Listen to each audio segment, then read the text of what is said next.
folks, I know there's a history here. I'd like to get this hearing in today. You know, everybody needs to just focus on the relevant facts, okay? I know there's a history here.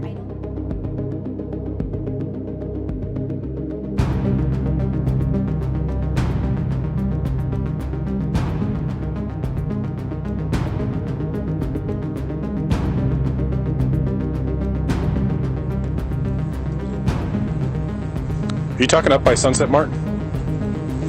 Up the hill by the gas station? Yeah. Okay. Why did you?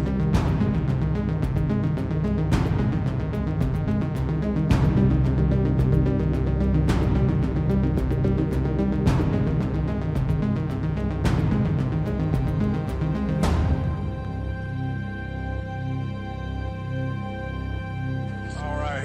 Who's responsible here? What's that? Who's responsible here? Whose house is this? You haven't been drinking or anything, right? No. Okay. Drive careful, okay? Thank you.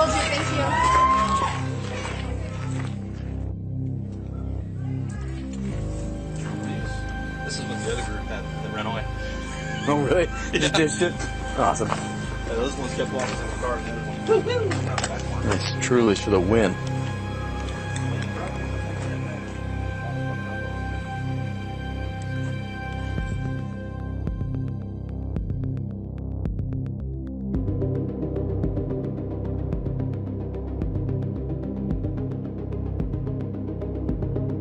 That I was given to. So there was 2 different discs. Okay? They all knew about it.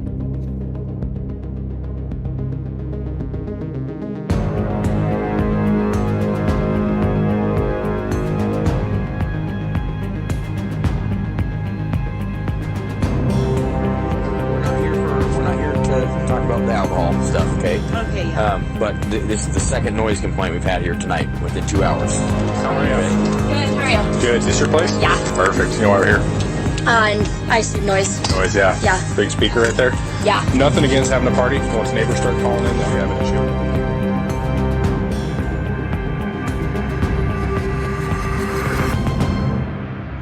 Like brains, and like if you need a lot of brains, you're gonna be in trouble.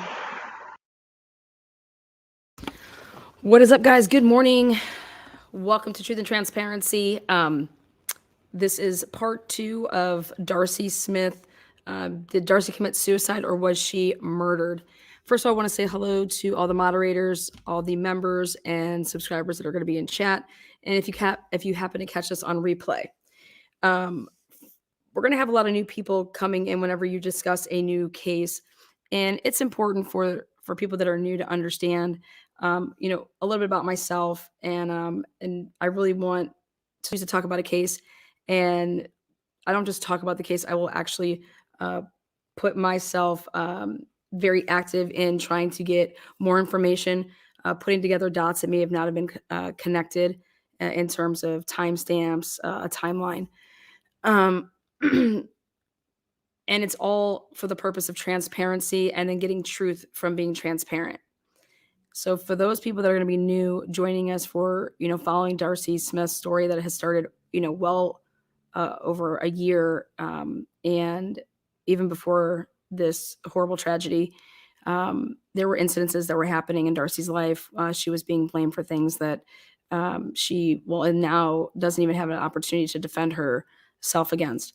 And there's people that have put in a lot of time. That's family, friends that have put in hours each week, tons of hours to get the truth for Darcey. And I think it's important to acknowledge those people. But it's the most important thing to do is to people that are new. I've been dealing with Idaho now since the Idaho 4 murders. And what I've seen from detectives, law enforcement, it's truly unbelievable.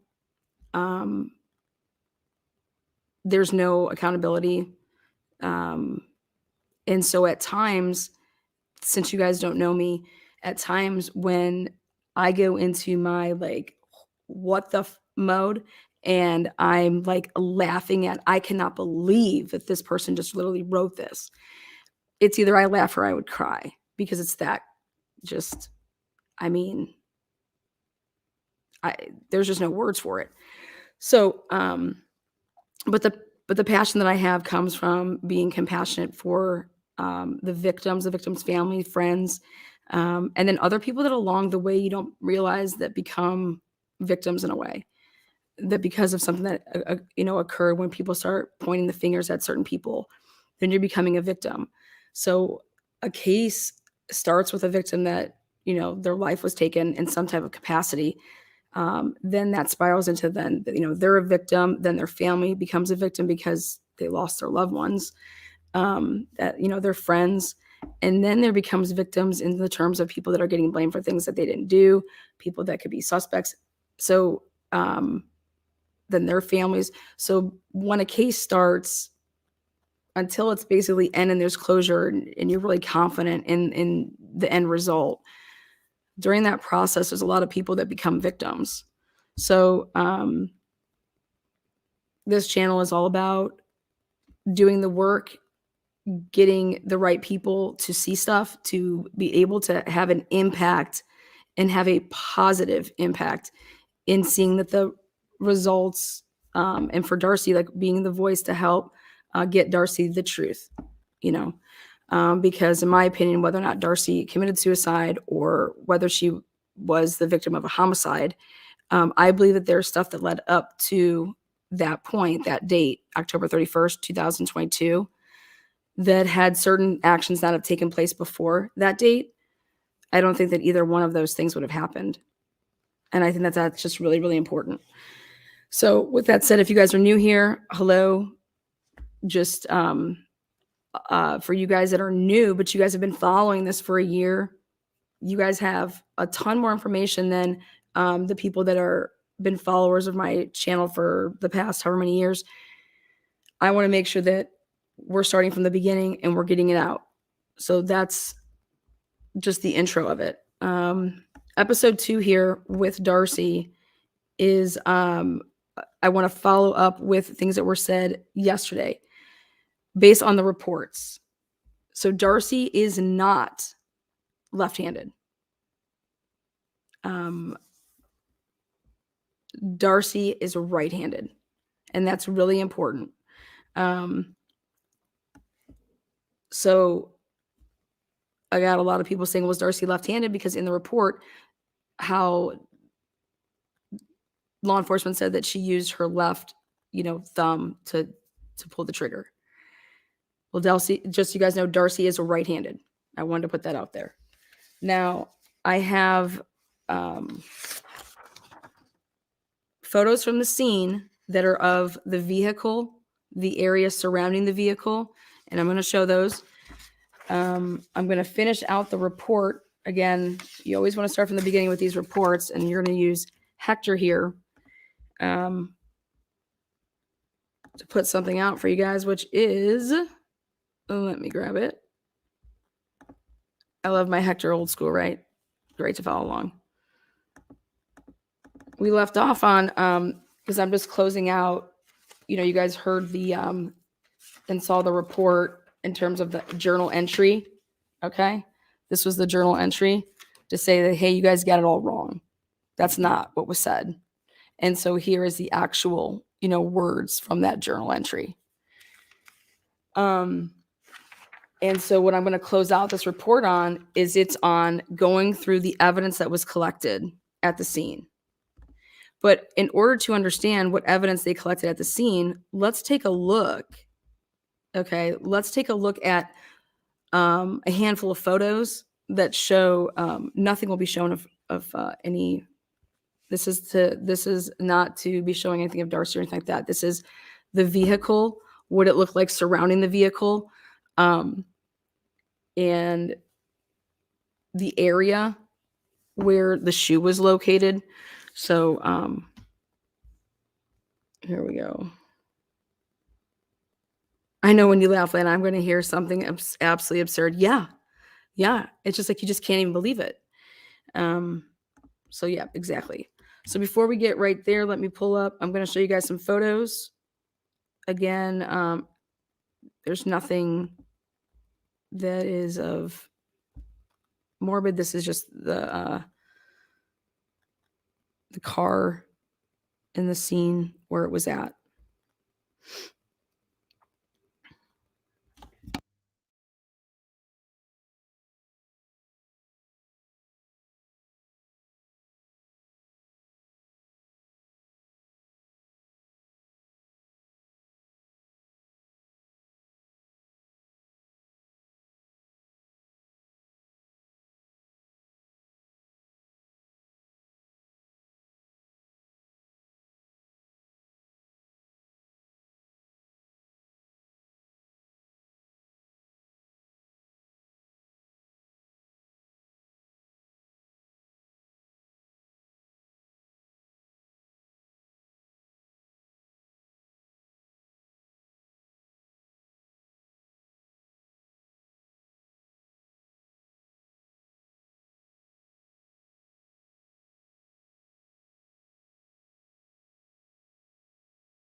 Yes, and I will be talking about Jennifer Drake as well at the close of this. So I'm just pulling up some of these photos for you guys.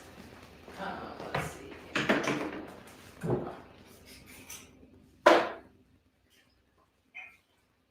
Who's doing their rapping this morning? I got everybody on the West Coast here. It's got to be pretty early for you guys. 8 a.m. You guys are probably getting ready. Well, listen to me while you're getting ready for your work day. Today's going to be a big day in Atlanta land here. All right, let me pull this up, guys. I want to make sure that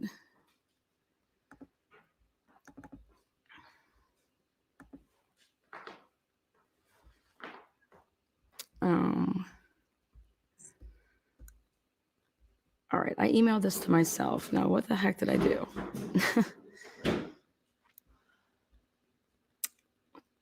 That's super weird.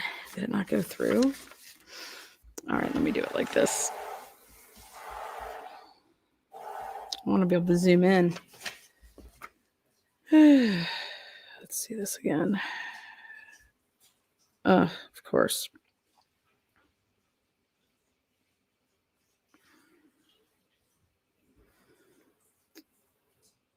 All right, let me do this. This is going to be unfortunate that I have to do it this way. Okay. Bear with me.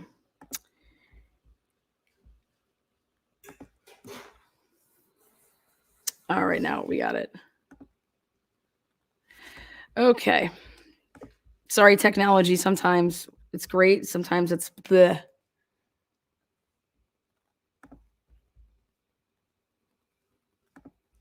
Oh, there we go. Okay. Now, let me get to the order that I wanted in.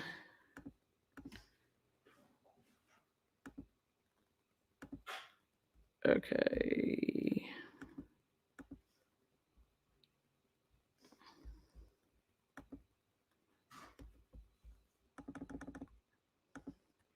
Okay. Here we go. So, let me find you guys now. This is, I'm going to zoom in. What you guys are looking at here is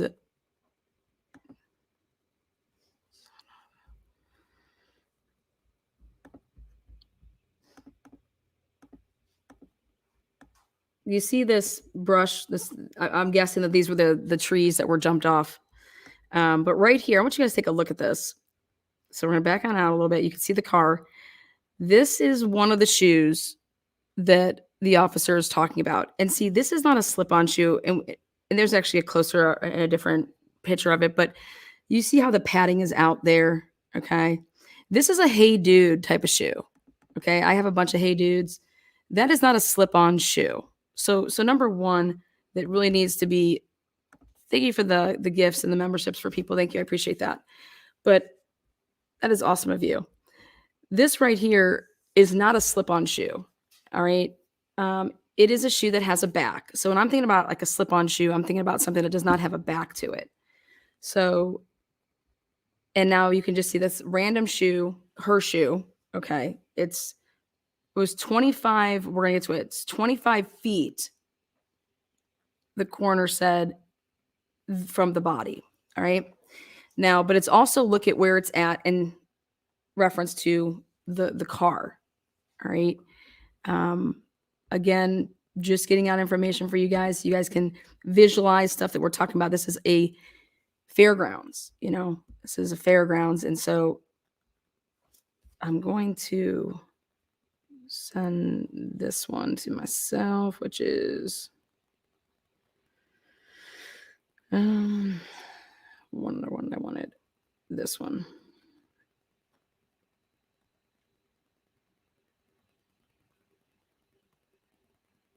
I guess I could put it.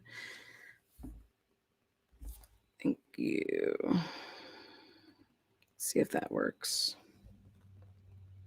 Yes, it did. Oh, of course I picked that one. Sorry, don't mind me talking to myself early in the morning here. Why are these all turned like that? No.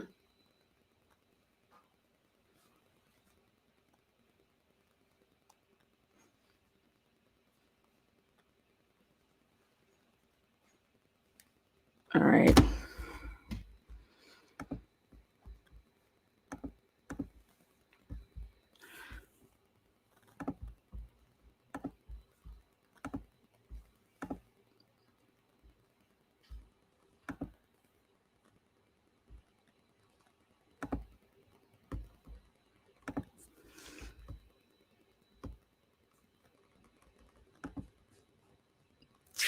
Wow, these guys are getting crazy.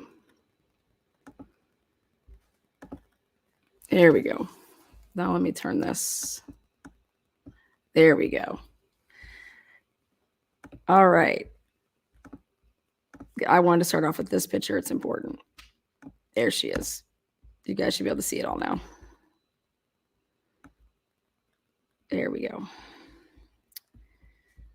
Let me make this just...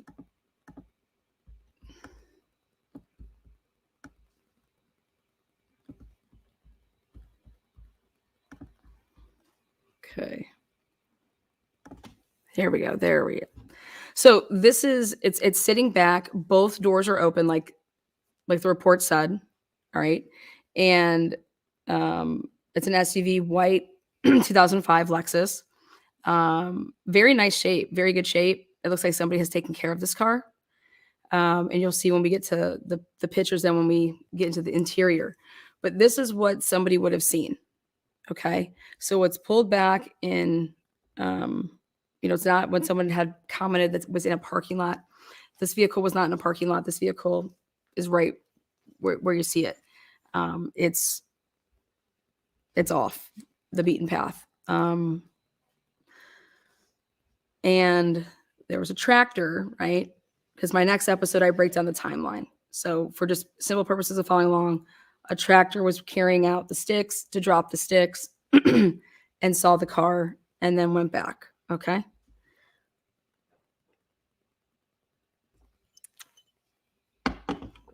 Now I wanted you guys to see this picture first. Now we're going to move on to the other pictures that I had up.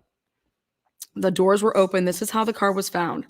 Both doors were open. This is what it looked like when the police arrived. Both doors were open. Okay. Now I want you guys to note this.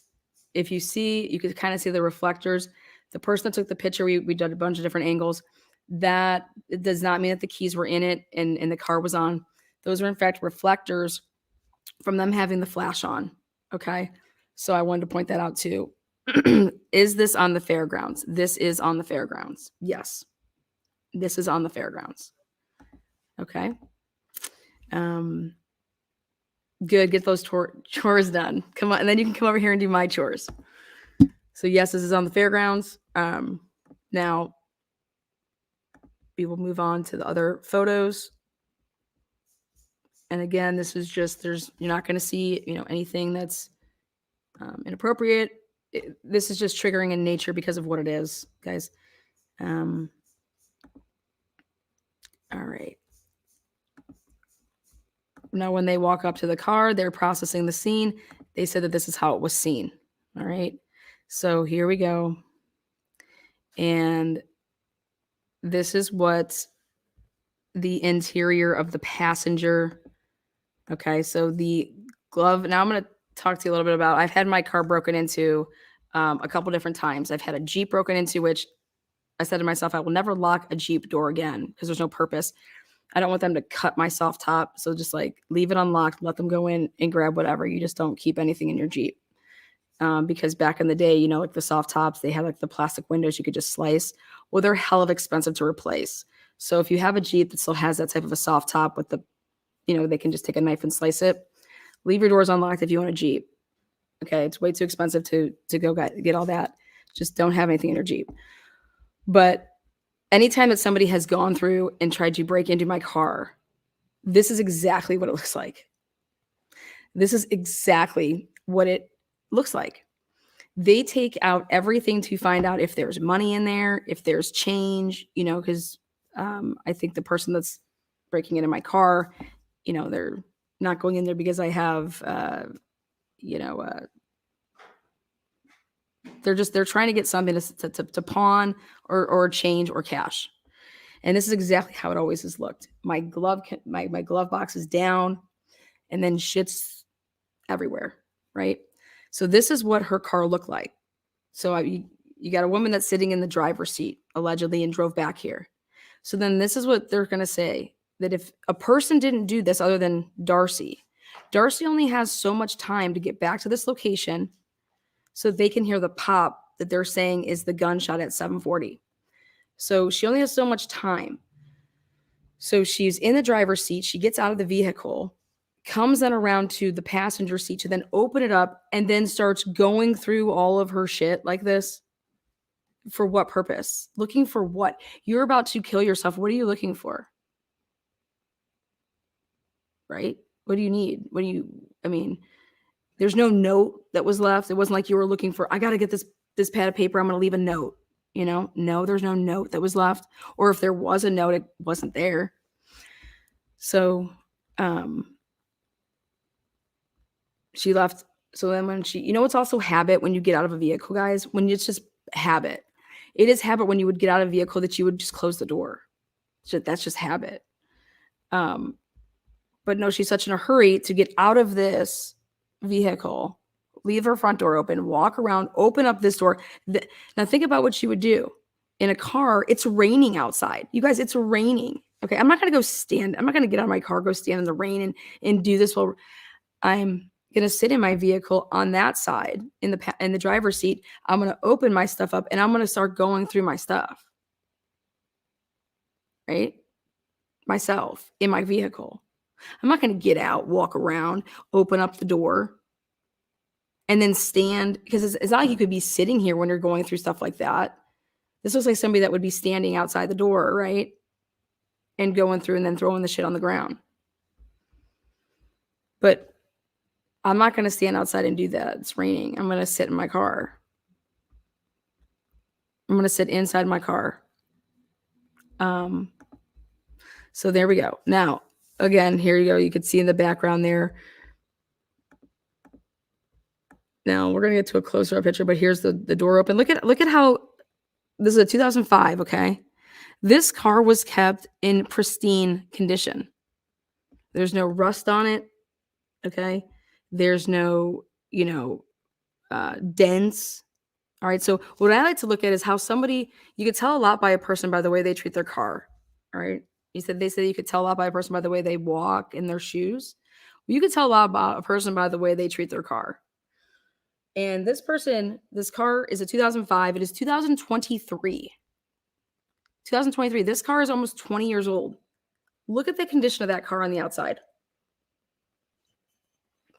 This is somebody that takes care of their things. Okay? This is somebody that takes care of stuff that they value. Their relationships, the people in their lives, how somebody takes care of their car, you can tell a lot.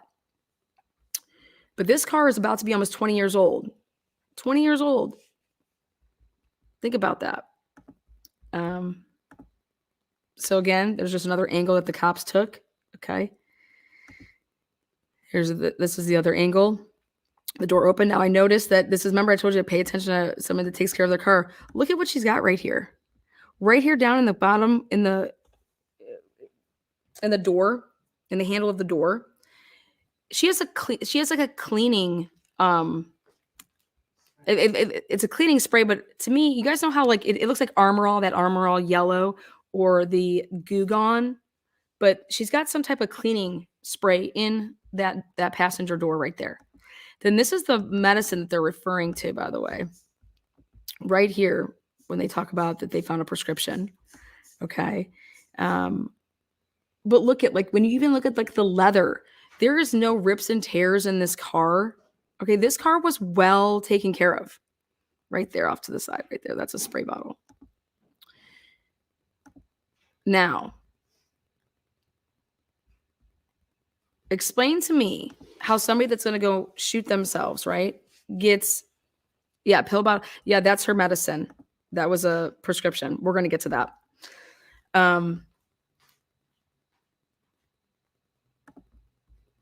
This is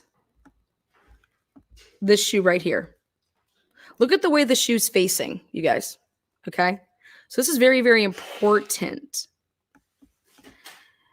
The shoe is facing, like if she was going to be walking away from her vehicle, and if you're walking away, your shoe is going to be you know how the guy says in the report, let me just go to his ridiculous report here.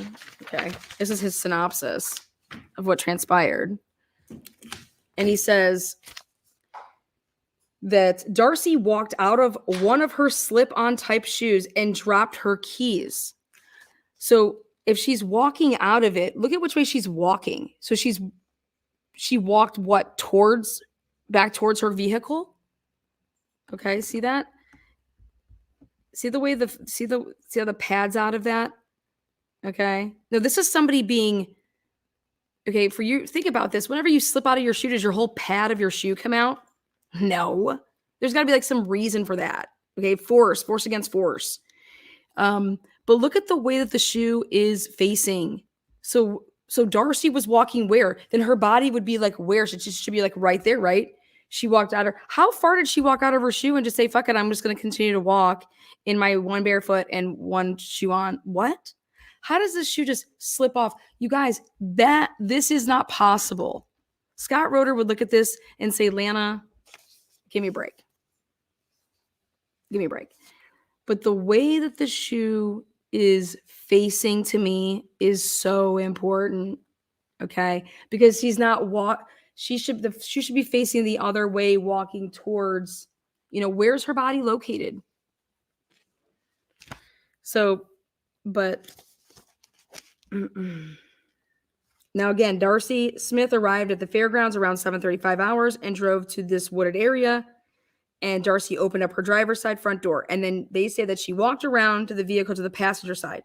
Darcey then opened the front passenger door, which was then left open. Both of them were left open. Darcey removed her handgun from her purse. Okay, let's go to this picture. There's her purse, guys. Okay. See that? You see how it's flipped? This is what he's talking about, that it's flipped inside out. You see that? Let's just identify some of the items, though. Okay. So what do you guys think some of these items are? Okay, obviously right here, that's going to be a pen. All right, the blue item here. So what I have a guy that makes these exact type of satchel purses, okay?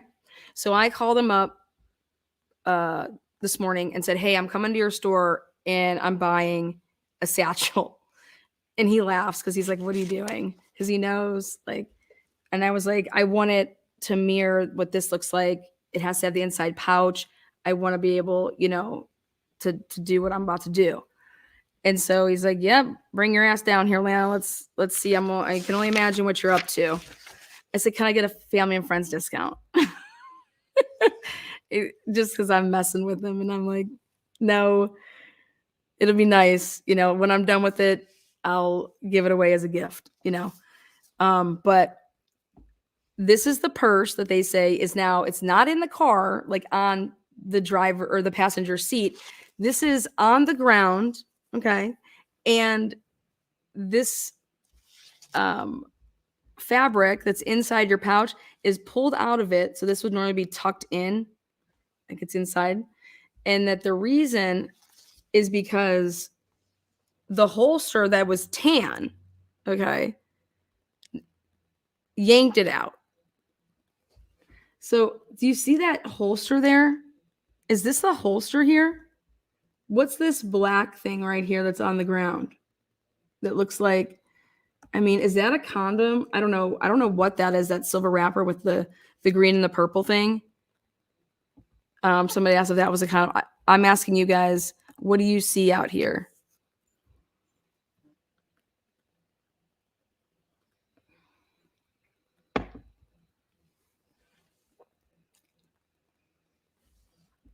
So, what's the bloody chain looking thing?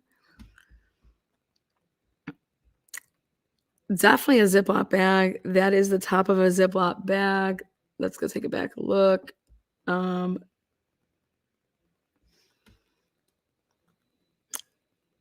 Top of a Ziploc bag.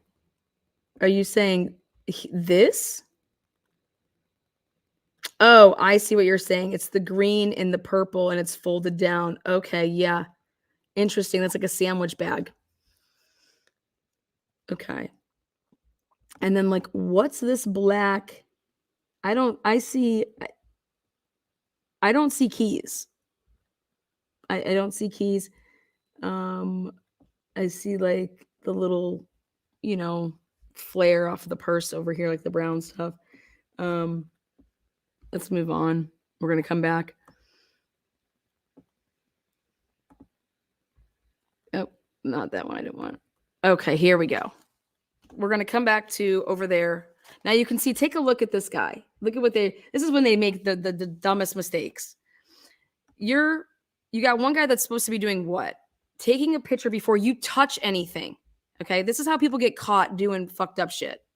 All right, you're supposed to be away from everything. Look at this. Look at what we catch here in this photograph. Look at, what is this dude doing? Okay, well he's got to be laying out the yellow evidence markers, right? Because you can kind of see right there. Okay, well guess what you're supposed to do? Let me tell you what you're supposed to do. What you're supposed to do is you go and you take pictures of everything before anything is even marked. You take pictures. Then you go and mark everything. And then you take pictures in front of the markings. When you want to talk about processing a scene, when you want to talk about taking pictures, okay? That's the process. So backing out from this, when I was looking at this, because what I wanted to look at is I wanted to look at the floor of the driver's side. And do you see right there, the floor of the driver's side? It is wet. It is wet and has, see how it's wet right there? Now they can say, oh, it's because the door's open. But look at all the debris in there. Tons of debris, right? But then look it up over here. Do you see by the pedal? You see by the pedal on top of the pedal, how half of the pedal is wet and half of the pedal is dry? You want to know why?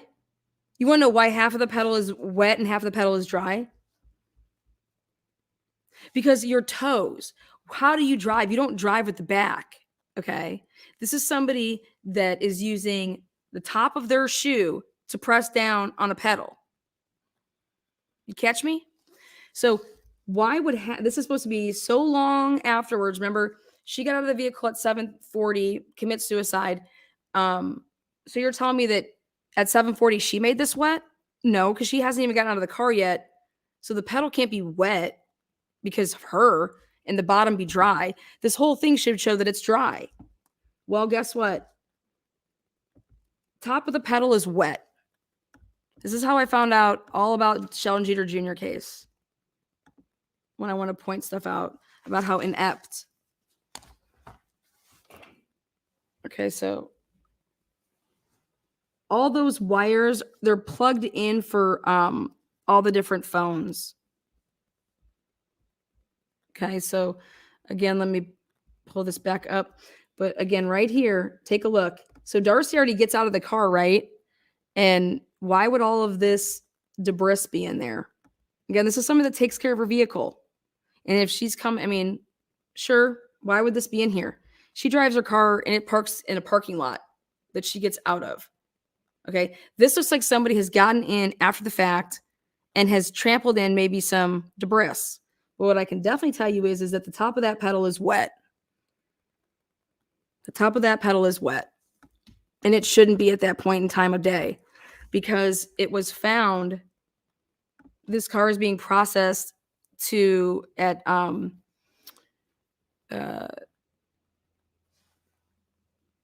let's see, she gets out at 7:40. Let's say she gets out of the car at 7:35 even. We'll give them that. For easy math, 7:30. Go take your foot, go get in a puddle, get it wet, go get in your car, touch your pedal, make it wet.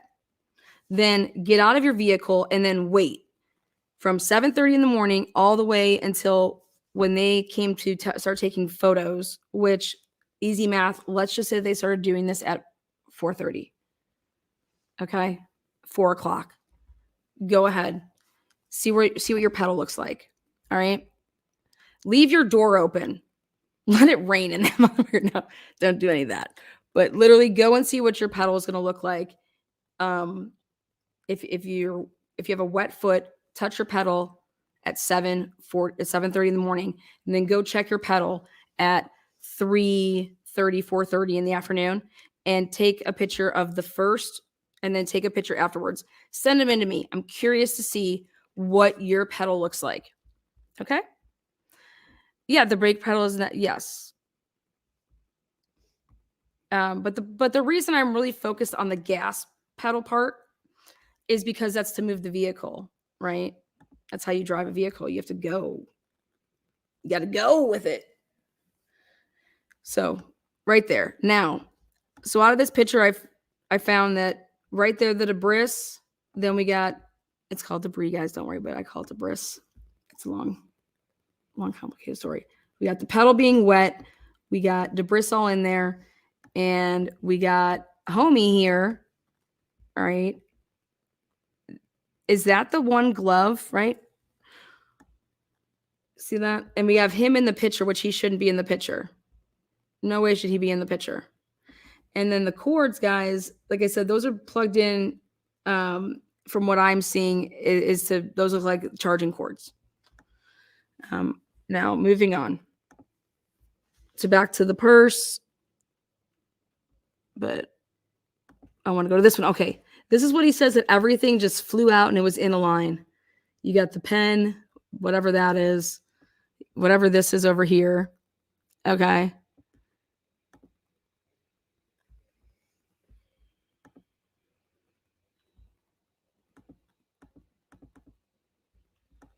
Is that the holster of the gun right there, like that black?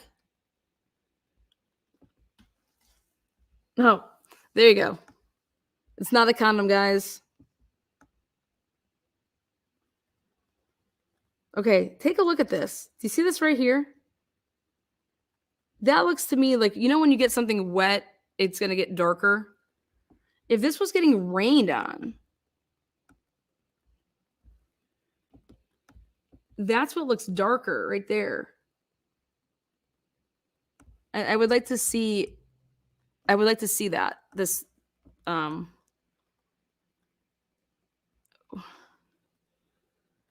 is that a check?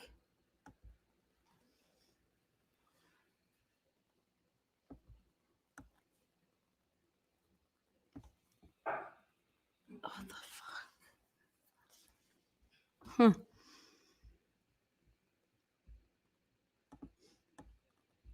Wait, let me take a look at something. Yeah, that's what I thought. Okay, see that crevice right there? Let's take a look at this now. in the purse. Oh, wrong way.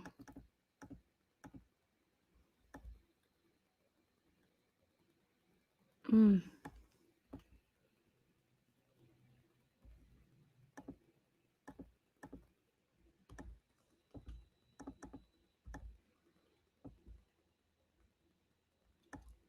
Damn. They moved this.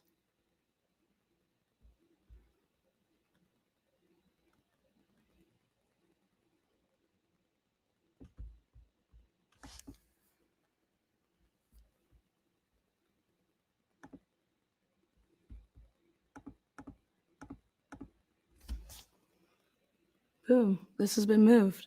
What a bunch. Okay, look at the inside. What a bunch of fucking idiots.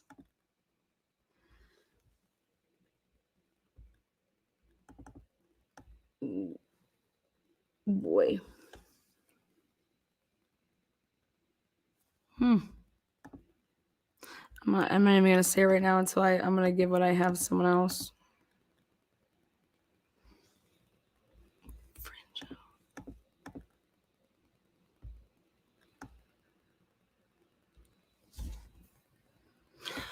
All right, moving on. She could have been pulling her gun from her purse to protect herself. Her purse then would be on the driver's side. Her purse would be on the driver's side, in my opinion. I don't know why the purse would be on the passenger side if she was pulling, you know. So, now I want to go to this. I just cannot believe that they're trying to say that. That is just wild to me.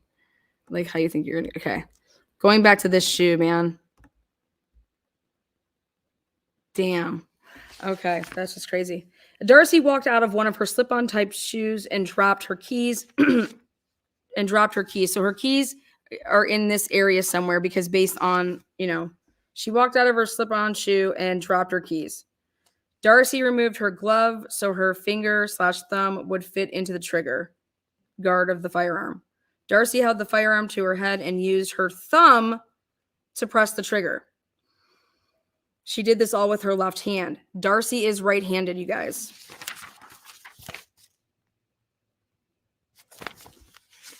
Now, property items. The first thing was the vehicle. They said this is property item number 1 was the vehicle. And they're choosing for whatever reason to redact who owns it. Very interesting to me. Then they go to property number 2, which is the laptop. And it was Bonner County Fairgrounds laptop. It had owned it. And the date that it was recovered was 10/31, so the day of the murder, or the day of the incident. And it's interesting because the status date was 11/14. Crime lab number, it doesn't ever go to the crime. It doesn't ever go to lab. Something happens on 12:05 with it on 12/05/2022 at 12:27:52 seconds. And it's saying that it was released to the county, I'm going to say the prosecuting attorney. County laptop with keyboard in black bag. That was the chain there. That's very interesting. Number 2, the jewelry. Property number 2 is jewelry. Belt buckle.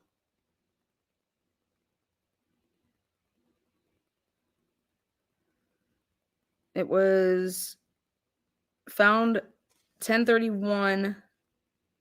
Custody again 12:05. They moved stuff on 12:05. They moved stuff from this evidence locker and was released to the county prosecuting attorney.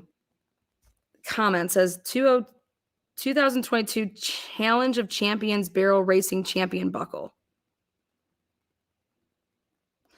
Property number 3 is the keys. The keys they found. There's only like 11 things that they took into evidence. They didn't take anything from the car. So, wow. It was miscellaneous Bonner County Fairgrounds keys. Number 4 was a cell phone. The cell phone was found inside her gray hoodie pocket, the sweater. So like, and it's never been moved. Wait a second. The cell phone. It's a Samsung. Blue. But remember, they took the case off of it. So they don't even mark that they took the case off of it. Fucking idiots. The date recovered 10/31. Status date 10/31. Custody. They redacted all the custody of it. What the fuck are they doing? Then property number 5 is the her identification or some identification. It was a badge.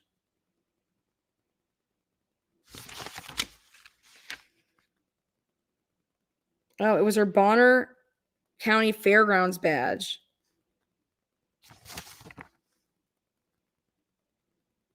Interesting. They found that 10/31. Again, released it on 12/05. Number 6 is the holster. Black Hawk. It's a pocket holster. And its color is tan. So where do you guys see this tan holster? Take a look. Do you guys see a tan holster?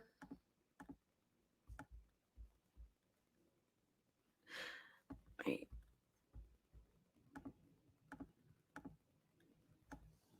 So there's a glove that's on her right there on the seat, on the passenger side seat, okay? Now let's go over here. Did I miss a tan holster? Is that tan? I mean, remember it stayed flung to it. Is that black thing? Is that what they're saying tan is? So that black object is not. That's what I think. Is it because it got rained on and then so it's that dark then? That's what I think. So what I think is that it's that dark because of the rain maybe. But I thought the tan holster was found on the passenger floorboard. Well, we're going to go back and take a look.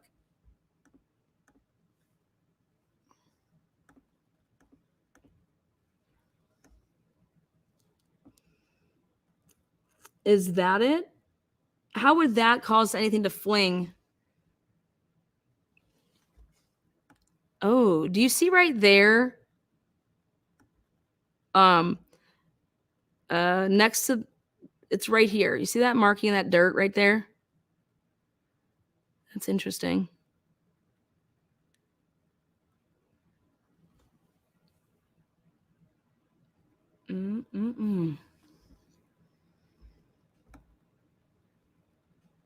I see a what do you call it? Like a money bag.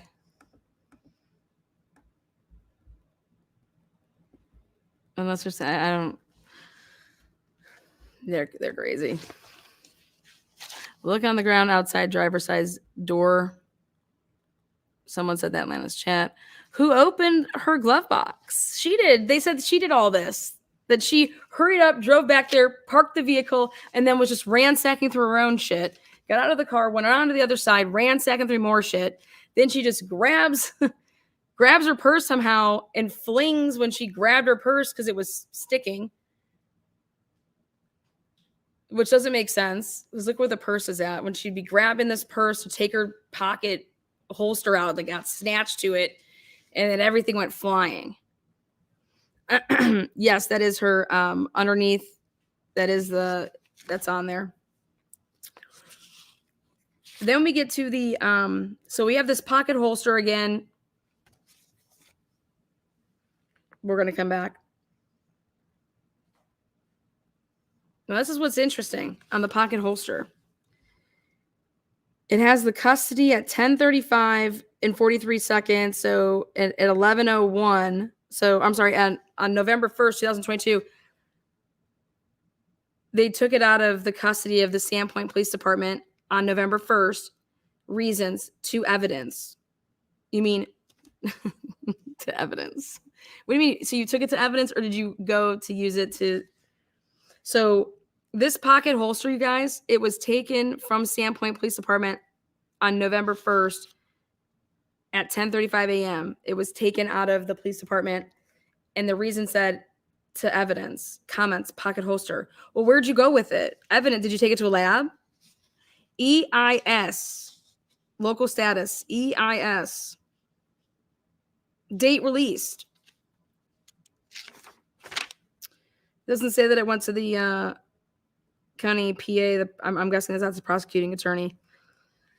Now we have a knitted beanie, which is said to be with her. And again, that was taken.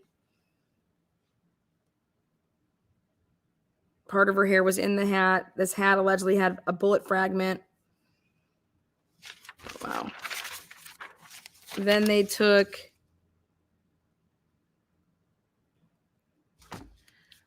number 8 is the gun. Now, we're going to leave that for last, okay?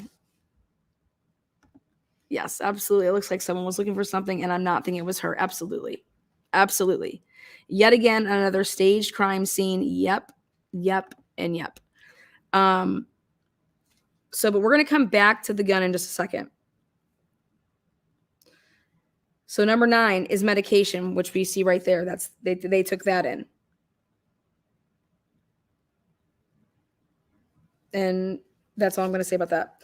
Number 10, the bullet, the copper fragment. Okay, that was number 10. This fragment, this bullet fragment,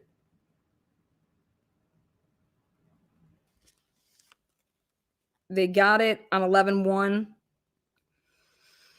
13:25 hours, and then they moved it on 11/1, and it said for reasons to evidence.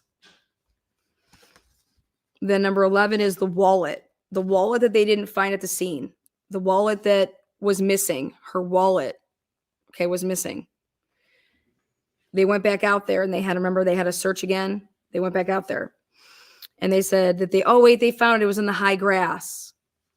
I want to see a picture of that. I want to see how wet that wallet looks, because they said it was brown leather wallet containing driver's license, miscellaneous cards, check, note, social security card. And then the 12th and the final thing was they had, so outside of her wallet, this was actually in the wallet, was one card that needed to be returned to somebody else. See all that stuff that you see in that car right there, minus the prescription bottle and that glove I'm guessing they took in. It's on the top of the passenger side seat. None of that stuff was turned into evidence.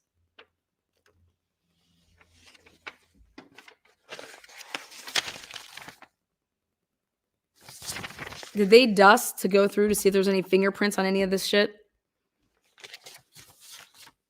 Okay. Now,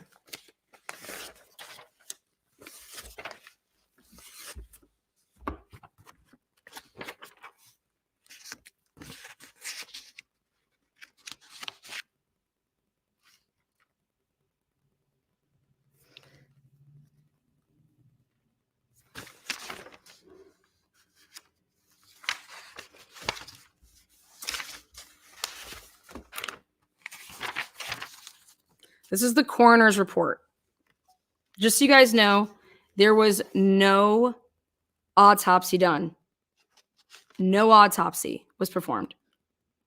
So there's a couple main points I wanted to make in this episode, which was Darcey is right-handed and no autopsy was performed.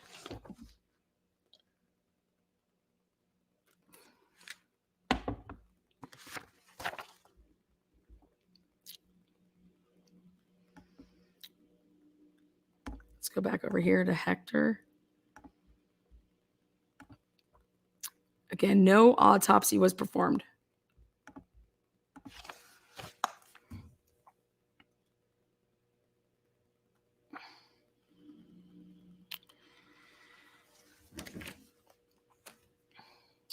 Reporting officer, the chief, Sandpoint.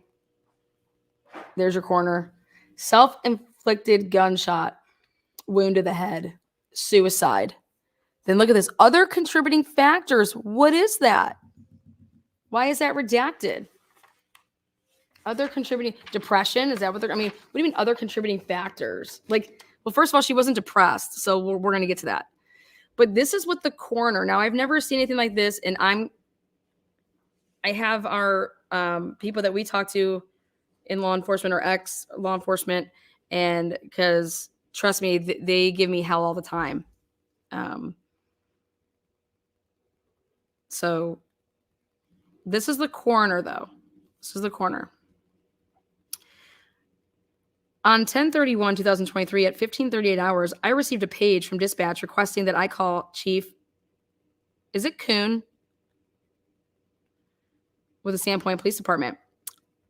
I didn't notice the page, so Chief Kuhn ended up calling me directly approximately 15 minutes later. I mean, God forbid we pay attention to our pages. Zoom in there.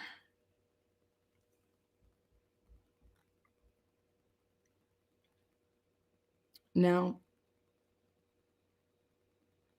I would think regardless if the family wanted one or not, they would still be doing an autopsy for the record. So why didn't they do an autopsy? I think that you don't even need to ask, well, oh, did the family not want one? No. This is a suspicious death. Okay, this would be considered a suspicious death. And so therefore, the family doesn't have a say. Okay, we're investigating, we're doing an autopsy. Okay, you think that they called up any of the Idaho 4 victims' parents and said, hey, is it cool if we do an autopsy? No, that's not how it works.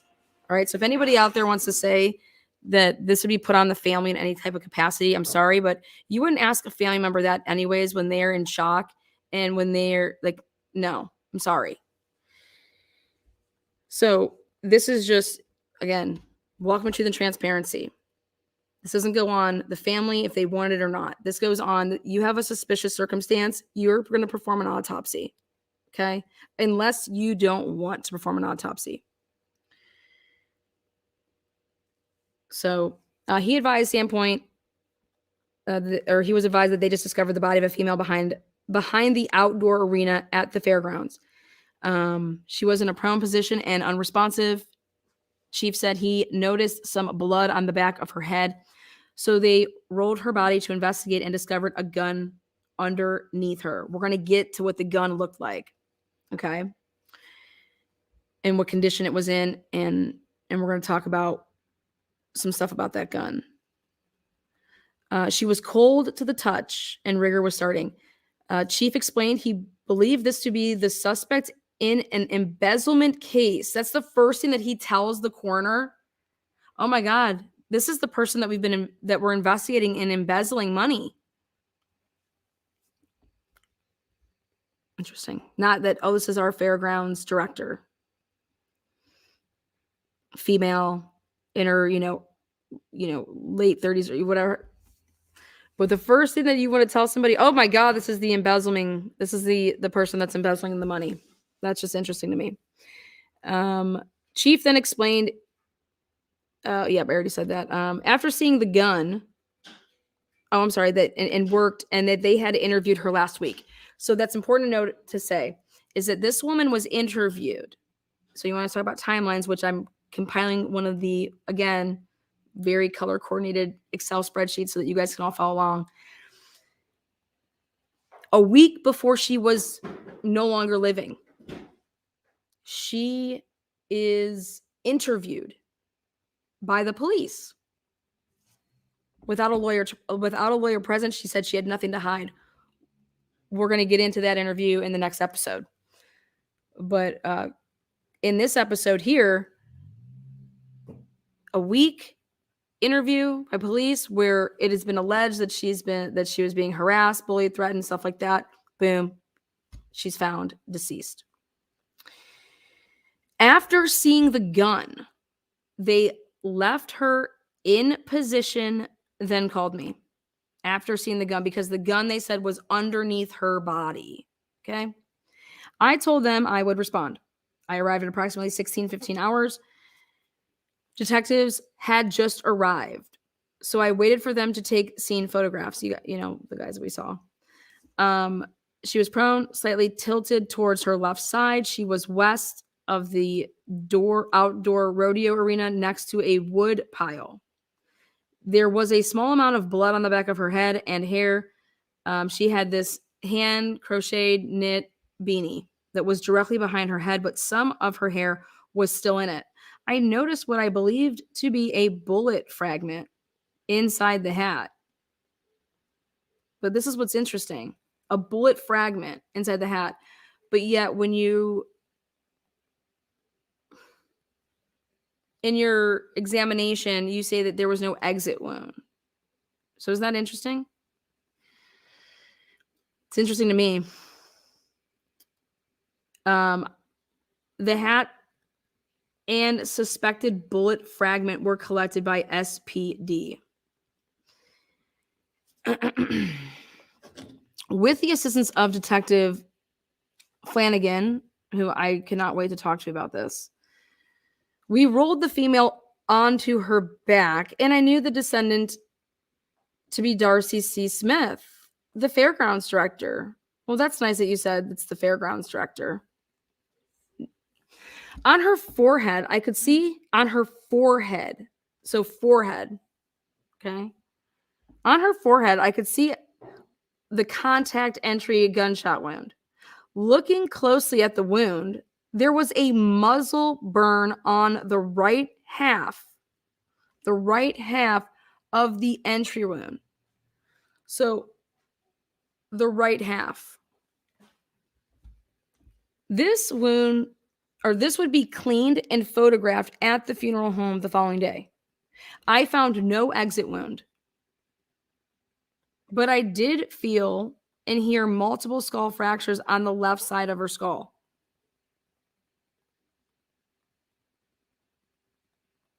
Now, to me, your forehead is your forehead, right? Not like over here. So she reached out, you know, versus somebody just standing right in front of you and executing it, right? And they said that she used her left hand, okay?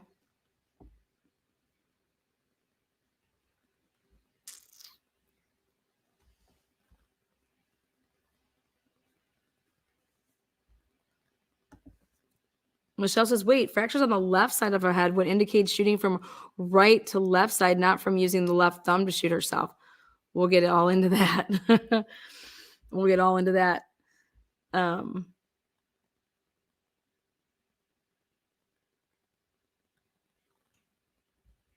Now, the silver semi-automatic pistol discovered underneath her was taken by SPD. There was no other injury. Darcey's right shoe was off approximately 25 feet. This is just my visual estimation from where her body was found. It was on top of the grass with the inside foot padding coming out of the shoe. Her left winter glove was off. Check this out. Her left winter glove was off, but under her hand, and her right glove was on. Then whose glove was on the passenger seat? This is all bullshit. Listen to this. Her right glove, this is my right hand, is on. The glove is under, it was on top of the grass. Her left winter glove was off, but under her hand, and her right glove was on. So, right glove on. I said, fuck all this. You're basically saying that both of her gloves are with her, right? Go back to the pictures. No, absolutely not. There is a black glove that is on the passenger side seat. That's a black glove. So we have three We have three pair. We don't have three pairs. We have three individual gloves. Two of which may be a pair. All right. So I'm going to go back and show you guys that, but are we understanding what could possibly have happened here if you're going to place that gun underneath her body? You have to do it with the glove on because you can't be taking your prints, right? She has a glove. She took her glove off of her left hand because it couldn't fit into it couldn't fit to pull the trigger, right? She has her right glove still on though, right? So that would make both of her gloves at where her body is. Whose glove then is on the passenger side seat? Boom! Now that's what you call a boom.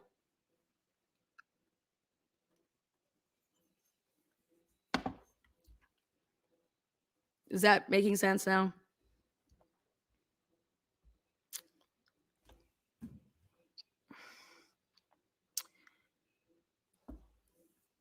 Her car keys were found a few feet from her body. What? Her car keys?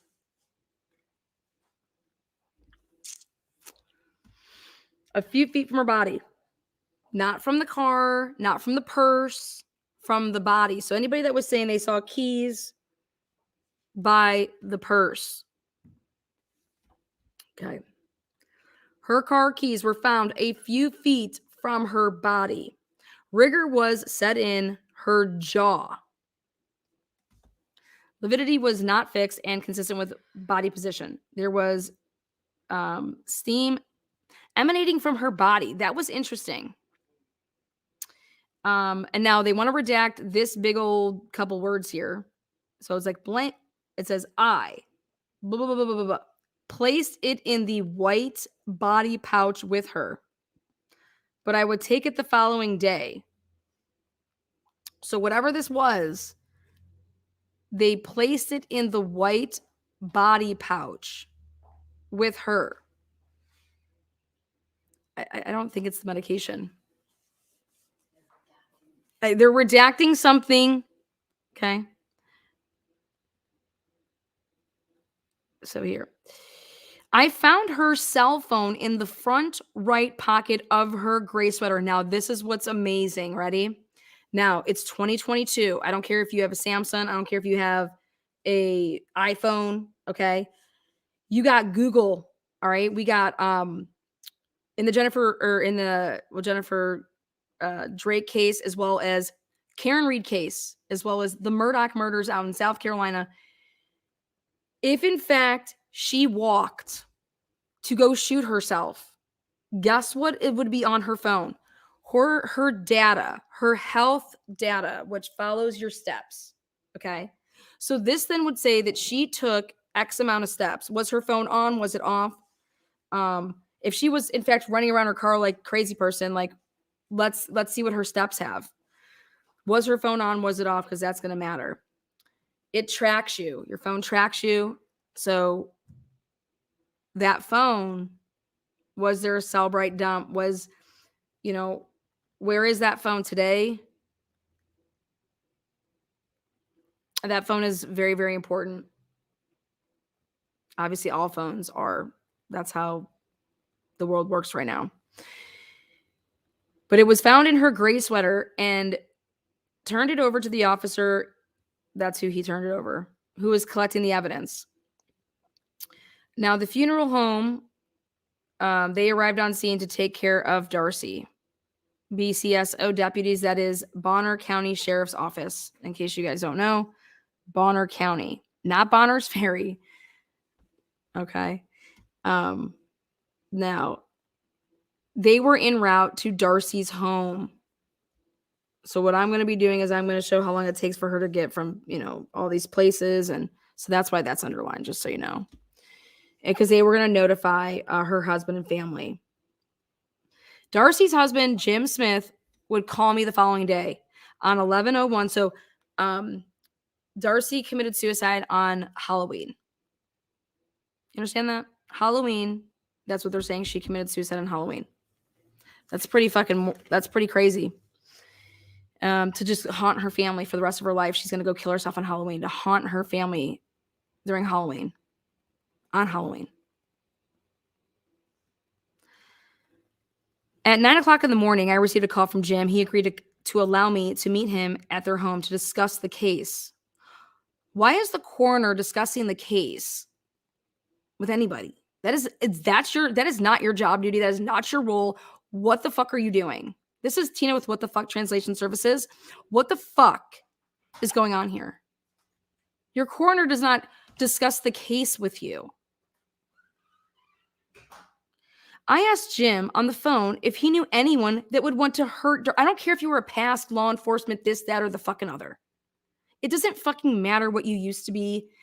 You have the position, and in a lot of places in these small towns, your coroner, guys, is volunteer. Is this coroner paid? Is this a volunteer position? I asked on the phone if he knew anyone. Did you record this conversation? So this is all hearsay, right? Was this a recorded conversation? He said no. He didn't know that anybody that would want to hurt Darcey. No. He said there were several times when employees contacted transients on the property, but didn't think anyone would want to hurt Darcey. Why in the Drake murder case are they talking about transients? And now in this case, we're talking about transients. Is your Northern Idaho just full of homeless people that are transients? I mean, what do you guys call them? Is that what homeless people are called? Transients? You guys like that? This is Tina with What the Fuck Translation Services. That's my fake alter ego. Just kidding. It's not fake. It's real. This is Tina with literally What the Fuck Translation Services. Now, when I arrived, I met with her 2 children and her eldest daughter's boyfriend. As expected, everyone was emotional and shocked by what transpired. So you probably shouldn't ask them what they think that, do you guys want to have an autopsy done or not? Like, what? And then probably describe to them how gruesome it is. And then they say, oh my God, no, we don't want that done. Don't do that to our mom. Is that why they said no? This is sick. No, you wouldn't be asking anybody about anything like that. This is a suspicious death, and you would do your job, which is you'd perform an autopsy. You wouldn't be going around asking anybody if they want and then describing what you're going to do. Because nobody would ever, after hearing that, would ever be like, yeah, I want you to do that to my mom or my wife. Fuck that. That is so fucking wrong, man. You are wrong, because I guarantee you that's what you did. During this time, I learned that Darcey's daughter had received a recovery email notification from her mom's Google account. Wait, what? Come again? It advised, because Darcey had her email, you guys have this recovery emails, that if something was to happen, that you could send an email to that email so that I can get, a link if you're changing something. Well, her daughter said, my mom, actually, I got something. I was her recovery email notification, and it said that my mom, her Google account advised me that her mom's email had been changed.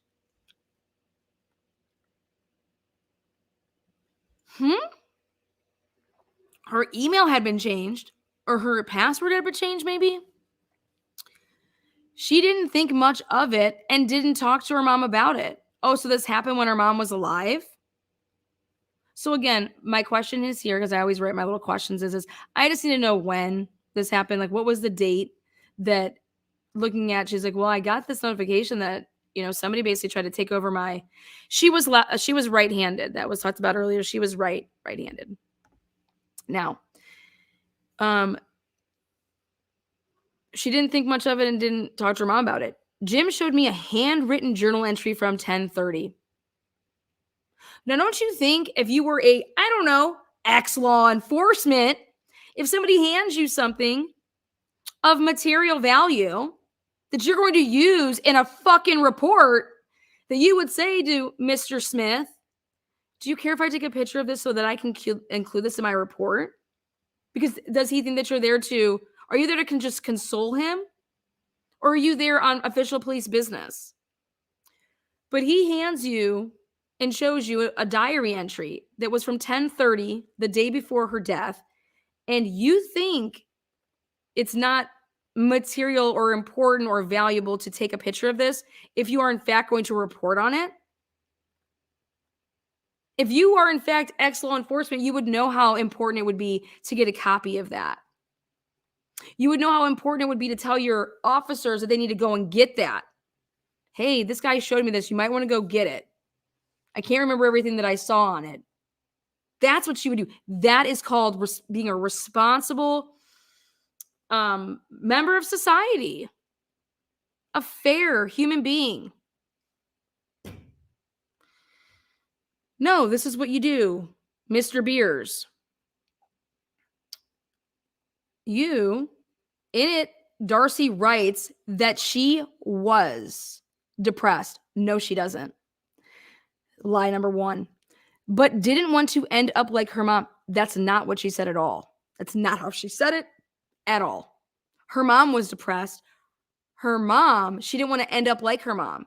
Nowhere in that entry did it say that she was depressed.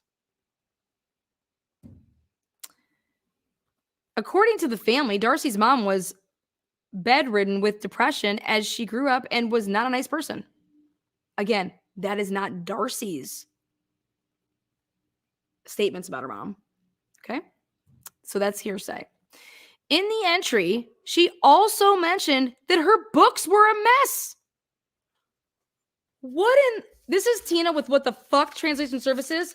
And now, who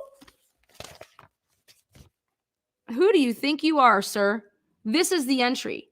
I have these ups and downs, more downs lately. I'm trying. I'm excited for Austin, her son, and the football team to go to football states. Smiley face. I hope that they win this year.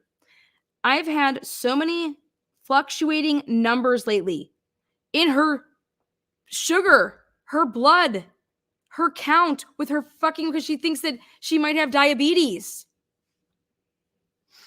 I feel like I am going to throw up constantly. Oh, wait, because her books are a mess? No, you piece of garbage. I'm sorry, but who would ever be so reckless to put this in a fucking report and to state this if this is in fact what you read? And if you can't remember, then why the fuck would you write something like that? You are literally you are tarnishing this woman's name in a report. And what they should teach you guys is that your job is you're the coroner. None of this is your fucking job. But ex-law enforcement, you should already know this, that your job is to protect and serve the citizens of your county, of your city. Protect and serve. These are all, you're like a celebrity as a police officer. Your life is 24/7, could be at any time. I can go get a public request. I can do this, and so could anybody else. And guess what? You need to behave in a way that you have a camera on you at all times. Your reports are monitored. Everything can be looked into. And this is what you sign up for when you become a police officer. When you get involved with law enforcement, this is what you know when you take your fucking oath. You were sworn into the position that you were in law enforcement because of the stellar person that you are, the character that you had, that you went through, that you shown in applying for this position as to why you would get this fucking job.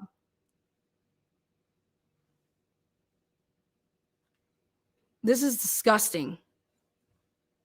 And yeah, I'm heated. So heated. This is the coroner's report. This is crazy. He should not be the coroner. Go back and be in law enforcement, but this is not your duty. And no wonder why Mr. Smith said he wants you to resign. This is reckless as fuck. This woman, in all accounts that I've looked at it, looks like somebody harmed her. She didn't self-harm. And y'all look like it covered it up.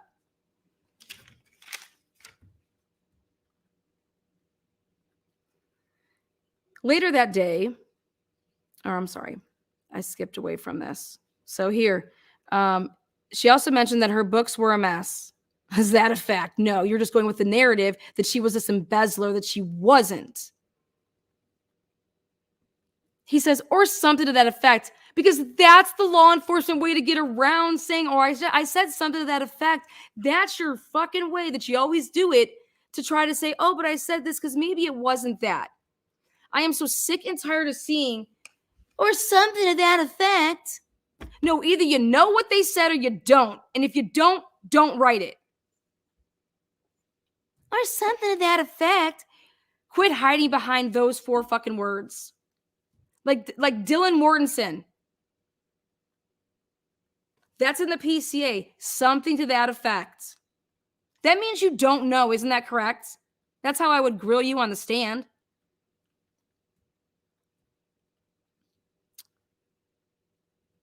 Now, based on the journal entry, coroner saying this, based on the journal entry, Jim said that Darcey was probably depressed. Are you sure that that's what Jim said? Because now we know that you lied about all of this. So you are no longer credible.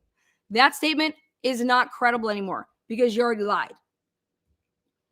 So take that out. I asked Jim about the pistol. Again, now take all this out.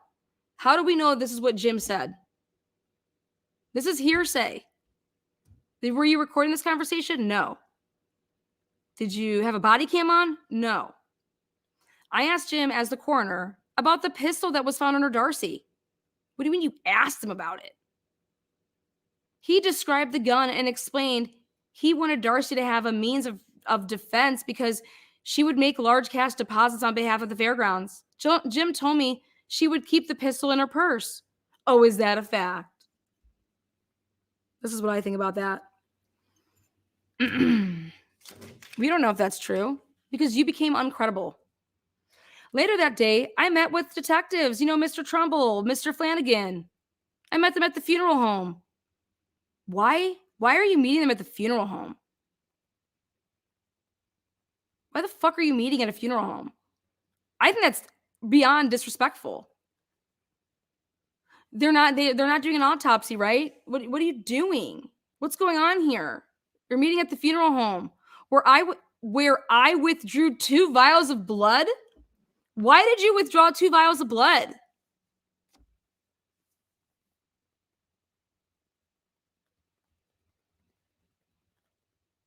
So on November 1st, you're going and taking 2 vials of blood after you speak to the husband. You then go to did you get a search warrant for that blood? Do you even need a search warrant for that blood? I don't fucking know. You just waltz into hey, I gotta get this blood. What?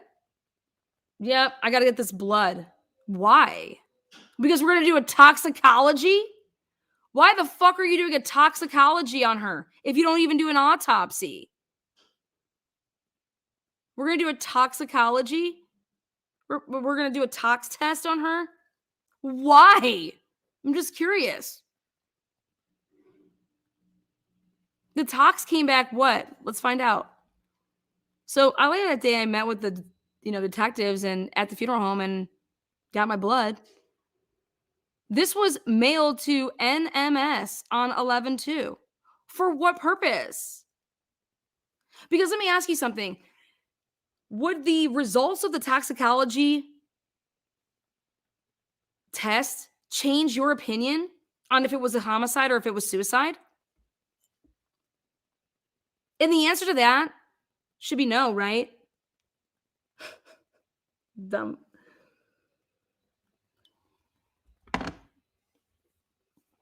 On Thursday, November 3rd, I met with Deputy Coroner. Now we have another coroner who assisted me with looking through Darcey's redacted. It is a redaction, serial number redacted, according to the blank memory. Were you going through her? Was this a laptop? According to the blank memory, it stopped providing blank at 7:55 hours, but continued something after that. Is this her phone? You were going through her phone? What the fuck are you talking about? What are you doing? What is the coroner doing?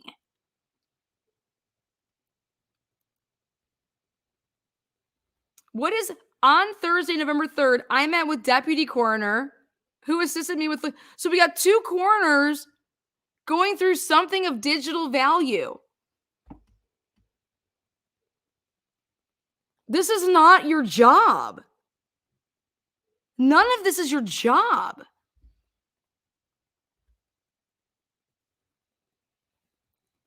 But guess what? I'm smart. Very smart. And then I paid attention to this right here. This time right here. At 7:55 hours. So the serial number, and I'm guessing that's the serial number on possibly a cell phone, right? Because then I went back and looked at, let's look back at the evidence and when you actually submitted shit.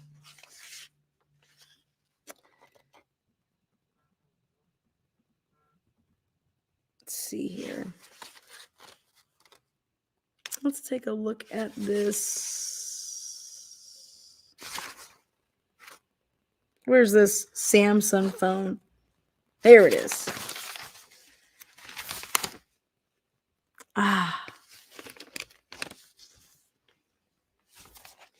So at 7:55 a.m., it says that this serial number, according to the blank memory, it stopped providing blank at 7:55 hours, but continued sometime after that.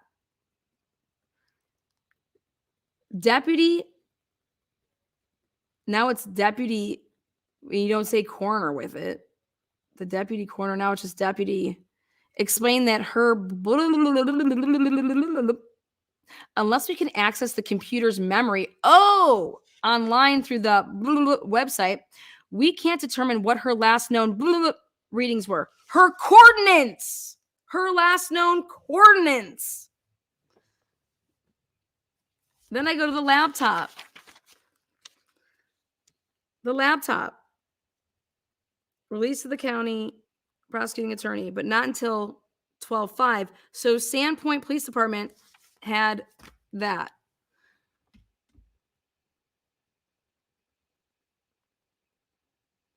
It stopped providing blank at 7:55. Who fucked with her phone at 7:55? Who fucked with her laptop at 7:55? Who fucked with all of this stuff at 7:55 a.m.? She's dead, allegedly, according to your guys' time, at 7:40. She shot herself. She was such in a hurry, ran out of her shoes to hurry up and go kill herself. But meanwhile, her shoe that she's running out of is running the wrong way.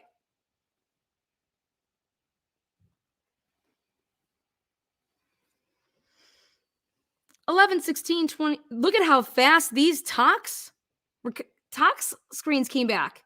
They always say, oh, that's going to take like 6 to 8 weeks. Huh, looks like you got it back in 2 weeks. Did you send it to the FBI? Was it priority? 11/16/2022 received the toxicology results, which advised her tox was normal and no blank was detected. No what? We're looking for drugs. A result of under this is normal.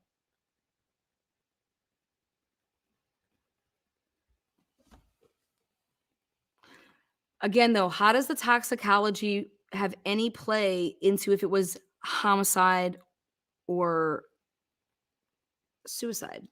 How would that? I could have fucking all this cocaine in my system. I could have meth in my system. That doesn't mean that somebody couldn't kill me. Just like that doesn't mean I couldn't take my own life. So there was nothing in her system, right? So there was nothing that would have made her go cray-cray, right? I consulted with Dr. Mott, a forensic pathologist with the Spokane Medicals. Why? You guys didn't even do an autopsy. Based on the scene photos, lab report, and medical history.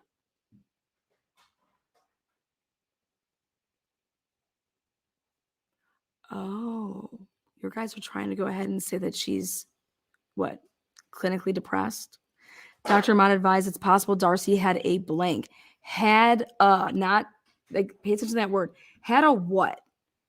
mental breakdown. Wait, what did she have? Had a what? What do you guys think that you know about Darcey based on this fuckerage that you say is an investigation? The coroner's running around doing God knows what. He's not a pathologist. He's not qualified to do any of this shit.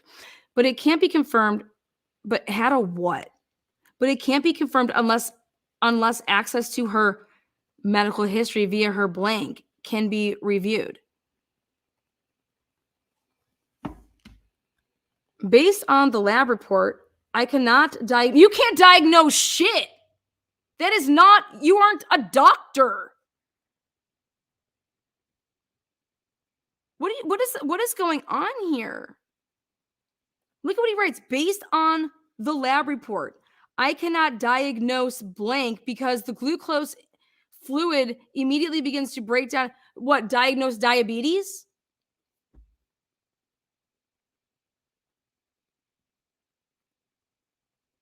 An aneurysm?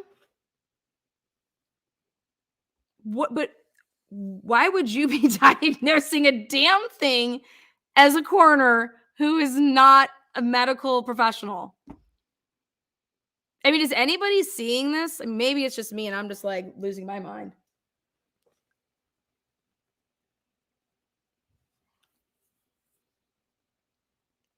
I guess what I would like to know is, how does this make it a homicide or a murder or suicide? What would having diabetes? Okay. Did you think that she was talking in code when she wrote her diarrhea? You think that she was talking in code? That she was fluctuating her numbers? That was code for that, oh my God, our bank statement's fluctuating at the fairgrounds and because I'm stealing all this money and embezzling it.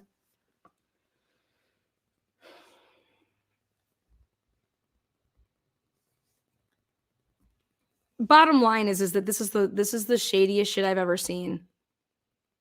Go do an autopsy, number one. Number two, leave it to medical professionals then to respond on the findings of their autopsy. Okay?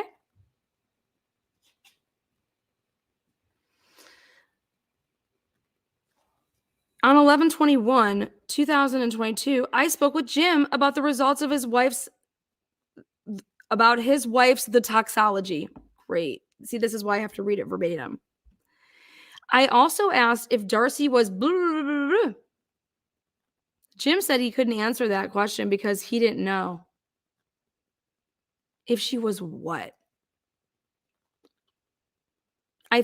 Now, let me spell for you the medication that was found there, because they put it here.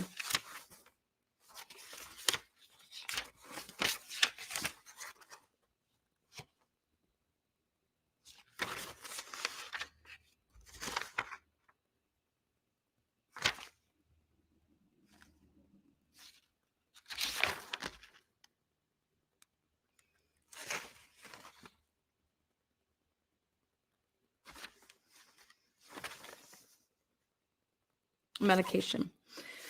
DULOXETINE 30 milligrams.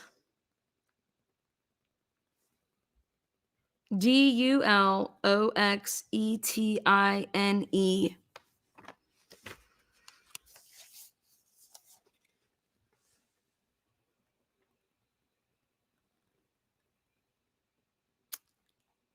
On 11/16.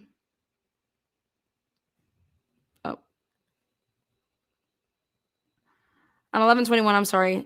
Jim said he couldn't answer that question because he didn't know. I thanked him for his time and I ended my contact. So you went back to him again to ask him because you're the coroner?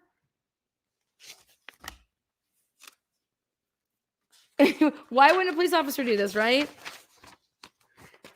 Then on 12/13/2022, I was made aware of a statement in the Sandpoint Police Department report that had been released to a citizen regarding this investigation. Jim Smith responded to the police department and requested a retraction of of the bad book statement mentioned in the report. He advised nothing was written in the journal about her books being bad. He also took issue with the fact that I said she was depressed rather than sad.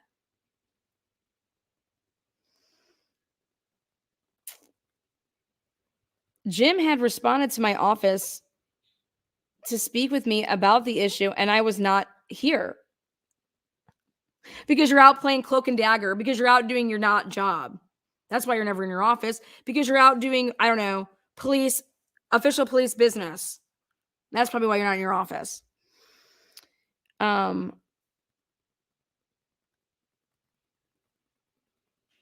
He asked our secretary that I call him after 1800 hours that night. I called Jim at 1807. Jim was very angry with me. I would be motherfucking you too. Hell yeah, Jim. I would be motherfucking you too. Jim was very angry with me about my lie regarding Darcey's books being bad. I explained that I wasn't a liar. Well, it looks that way. It actually looks like you are, what it looks like to me actually is that you are following a narrative that was provided to you that you were told to assist in providing that continued narration. Now, I wasn't a liar, and I seem to recall something in the journal about books being a mess. Not bad. After numerous explicit motherfuckings and calling me a liar, he read the journal entry to me. Again, his wife is no longer with him. If you were actually good at your fake policing, then you would have taken a picture, you'd have known exactly what was said, or you shouldn't have wrote anything in a report to then provide to law enforcement. It's 100% defaming. I explained, after numerous cussing words calling me a liar, he read the journal entry to me. I explained that I didn't think he was reading the entire journal. And all I needed to do was send me a picture of that entry and I would fix my report. No, all you needed to do when you did your fucking job that you don't really need to do your job because it's not your job, he doesn't need to send you a picture. That's what you should have done, to ask him if you could supplement that, because he didn't know that you were there on official police business. This is crazy. This is crazy to me. Of course he's upset. His wife is no longer with him, okay? He should have had to call you. You should have saw the report and, oh, but you think that's right. I mean, just wild. Then he's going to just down. I explained to him that I didn't think that he was reading the entire journal, and all he needed to do was send me a picture of that entry, and I would, that's like taking a dig at him. I don't need you to read me all of this. Just send me the picture. That's how that would have transpired. And he's like, what?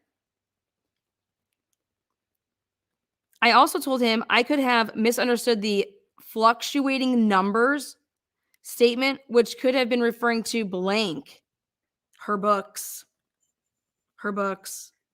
But then guess what the best part is about what he's saying? Yeah, because you knew exactly, because I think that he did take a picture of it. There's no way he didn't take a picture when he was there. I could have misunderstood the fluctuating number statements, which could have been referring to blank, meaning like the fluctuating in the accounts, the numbers at work.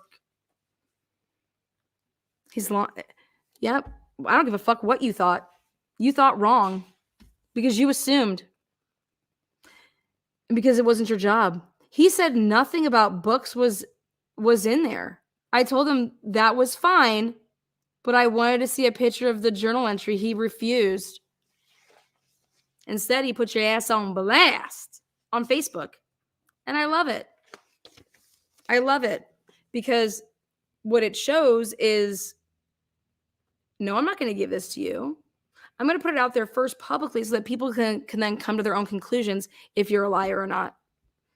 That's what I think.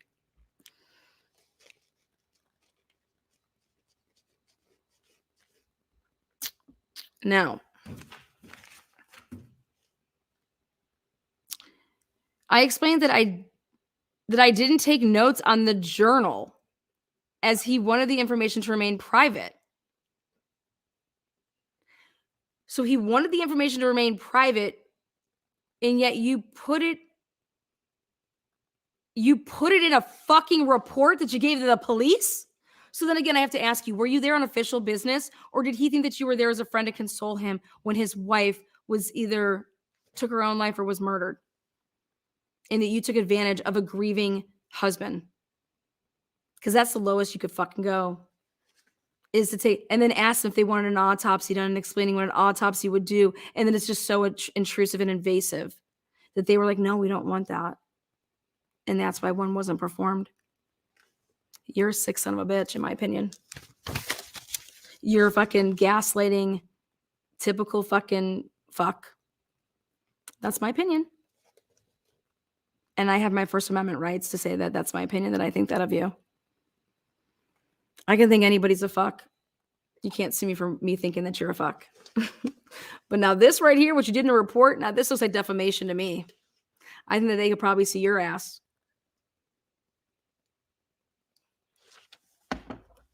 And it's also my opinion that none of this was your job. And so that you were flexing outside of what your capacity and role was with your duty with the county. And I think that you should need to resign. I think the county should fire your fucking ass.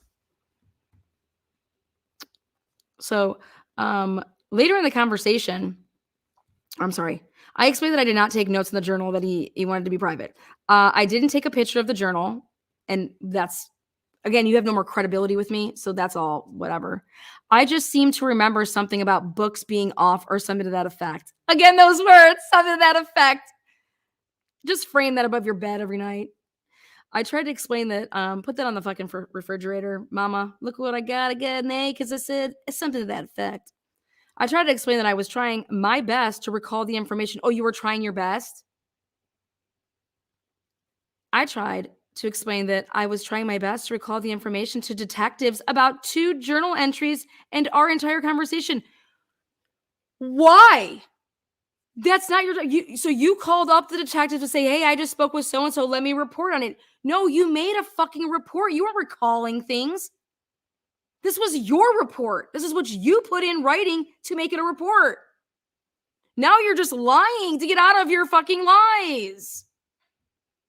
This is gaslighting, and you can't gaslight me. Sorry. You may be able to gaslight people that are in shock that their wife, you're telling me that my wife committed suicide. And now you want me to make some calls on if we have an autopsy or not. This did not satisfy him. Jim wanted me to resign my position. I told him I would not do that. I would admit the mistake, of course, but I would not resign. Again, I don't think that you should resign. I think that everybody out here should see how you conduct yourself, and that they should all demand, the public that lives there should say, we don't want you anywhere near our shit.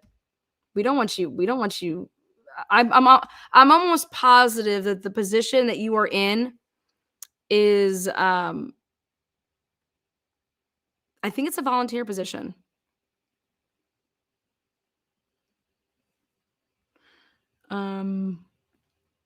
Later in the conversation, Jim advised he would meet me at McDonald's at 2100 hours, which is also the time he told me he had to work to show me the journal. That's so fucking cop-esque right there, man. That is so fucking cop-esque.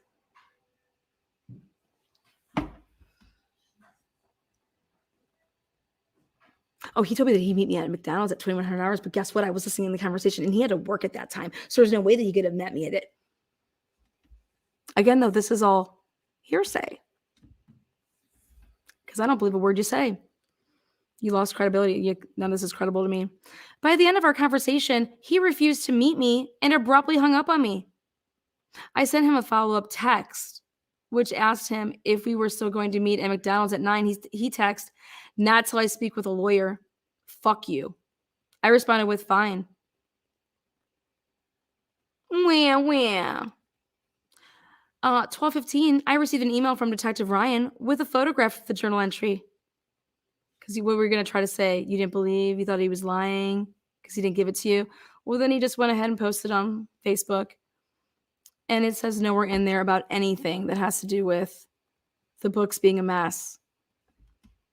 But that's part of the embezzlement narrative. And you guys are just sick as fuck. This is sick. Jim released multiple videos on Facebook of him reading the journal while showing the pages. So instead of sending me a photo of the journal so I could correct my report, no, you can take your report and shut up your ass, is what the fuck he just told you by saying fuck you. I'll do it the way I want to do it. And advise Sandpoint Department of my mistake. He wanted to make the journal public. No, not the journal public. He wanted to defend his fucking wife. That's what he wanted to do. He didn't want to do that. Your irresponsible fake policing caused this man to have to do that. He didn't want to do anything like this. He felt that he had no choice because give it to you and watch you fuck it up again? Or let me just put it out there to defend my wife? Well, I would go with the latter. I'm going to defend my wife and I'm going to put it out there. And that's what he did. Below is a portion of journal entry on 10:30. I've had so many. I believe she initially wrote such. Fuck you. Fuck you doing this, dude. I believe she initially wrote such. What you believe is not important. You are not anybody importance of this. You are not part of this investigation. You're assuming now what she fucking wrote but erased? But it's crossed out and so many was written above it. So you think this was tampered with? I've had so many. I believe she initially wrote such. But it was crossed out in so many. This is somebody's fucking diary, dude. I have had so many fluctuating numbers lately. I feel like I am going to throw up constantly. How about fuck any of that, sir? Mr. Beers, whatever the fuck your name is. Where the hell in there does it say anything about books and being a mess? Where'd that come from? You just made that up. So it doesn't matter what you think somebody wrote. That shit is 100 not in there. But you wanting to fix your report, and I think I'll go for a walk today to maybe help clear my mind. I'm scared that I will turn out like my mom. I don't want to be depressed or worse. So you clearly wanted to try to, again, put your stupid little spin on it again here. Clearly, I made a mistake. He says, finally.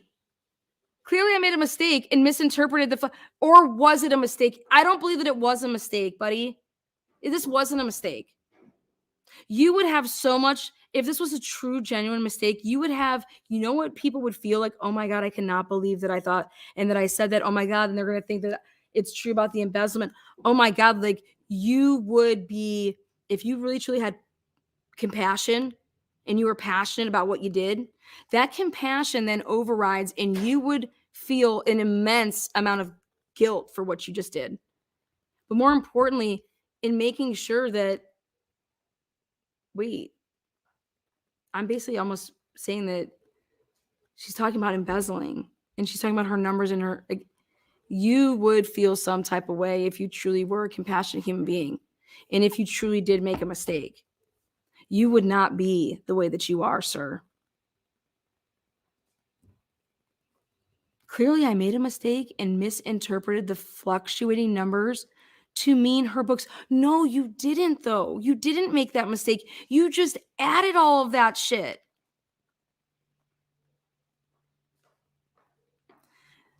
That was my mistake, he says. The fluctuating numbers could be referencing her blank numbers. What do you mean it could be? What do you mean it could be? In the rest of it, it talks about her fucking... This is disgusting because even in a time like this, you still can't admit to what you did because you can't, though. Why? And anybody out there that's watching that lives in Sandpoint, if you truly believe that this woman committed suicide, I pity you. And I don't usually pity people. And the only reason I pity you is because you were clearly given a narrative that is wrong. Because if you were to take the material yourself and as an educated person and read through it, and then you ask yourself, if that was your loved one, would you think that they killed themselves? And I think everybody in Sandpoint would say no. Everybody in Sandpoint would say, no, an autopsy needed to be performed, which it can't because they cremated Darcey. But that's not even going to be needed because we're going to be able to prove it all in the way that Maranda Montgomery is going to basically incriminate herself, as well as other people. And I'm here for it. I'm here for it because Darcey, in my opinion, did not commit suicide. And there is so much evidence that points to not only was she harmed by something other than her right thumb hitting her own gun, but then people went through extremely extraordinary lengths to cover this up. And that's where I'm going to end today. Again, I went way further than I wanted to, but I'm very passionate where I have compassion and vice versa. And that's something that you're taught at a young age, that you shouldn't even be talking about something that you don't have compassion for. Because if you don't have passion, then how can you have, I was taught that. Then you should just move on. Because if you're going to judge something where you don't have compassion, then bye-bye. And if you're going to judge something where you don't have passion, again, bye-bye. But all of this is going to be continued into episode 3, which is where we get into more about the week leading up to Darcey's untimely death. And I'm just going to call it an undetermined death, in my opinion. And it's her interview with police, and as well as then I'm going to show again, where is it? Then we're going to get into another report that came about from the prosecuting attorney's office. And I believe there was a witness that came forward that was maybe walking their dog that heard possibly a gunshot at 13:07 hours. So I disagree, but it was a delightful tangent. You have every right to disagree. But I'm following the evidence, and the evidence points to a complete cover-up for not a suicide, but in fact a homicide. But you know what I would love? What part do you disagree about? And follow the money, please. Oh, the money is coming. Again, we just have to lay it all out there. But again, I want to thank everybody that is new to Truth and Transparency. We use reports. We go based off of facts, not this isn't about theories. It's about putting stuff out there. Yes, I'm doing something at 12:30, and it's the Brett Kapaka. Are you still doing 12? Yeah, I think I changed that to 12:30. If not, I'm jumping right into it. Critical thinking. Oh, yes. You know what, though? I have to show the gun. I'm not leaving this until I show the gun. Oh, you know what? Go to my community page. The gun's there. The gun's out there. Go take a look. That's the gun. It was underneath her body. Go take a look at that gun. Go take a look at the way that they say the gun was found in what seems to be in some type of a jam. But we're going to let our gun experts tell us that. So I'm going to have some experts coming on next week. I believe you guys know Scott Roeder. We're going to talk to him. And so Scott Roeder will talk on this case and Jennifer Drake case as a combined. And then as well as I'm not going to sit there and tell you I'm some gun expert. I don't need guns. Just let's get into a ring. Let's go. I don't need guns, but I'm not a gun person. But I think that everybody should have a gun if they want a gun. I believe in our Constitution. I believe in our rights. And as soon as you start trying to fuck with that, you gotta really look outside and say, why are people trying to fuck with that? So until next time, guys, which is just in like, I don't know, a couple minutes, get on over there. If you guys want to hear about Brett Kopaka, it's a Washington case right there next to the Idaho 4 case. Happened just a month after the Idaho 4 case. There is more body cam in the event that led to his alleged suicide by cop. So this November 29th, 4 people that were murdered, and you want to fuck around. You got 8 families that are being affected by this, and they just mean nobody from the university. Shock value. And so what he did was he had taken pictures of California. Oh, you're from. I would be outraged if I live in Moscow right now. I'd be lighting some cars on fire out there. I'd be flipping some cars. I'd get the frats going wild with me. Let's get some noise complaints going.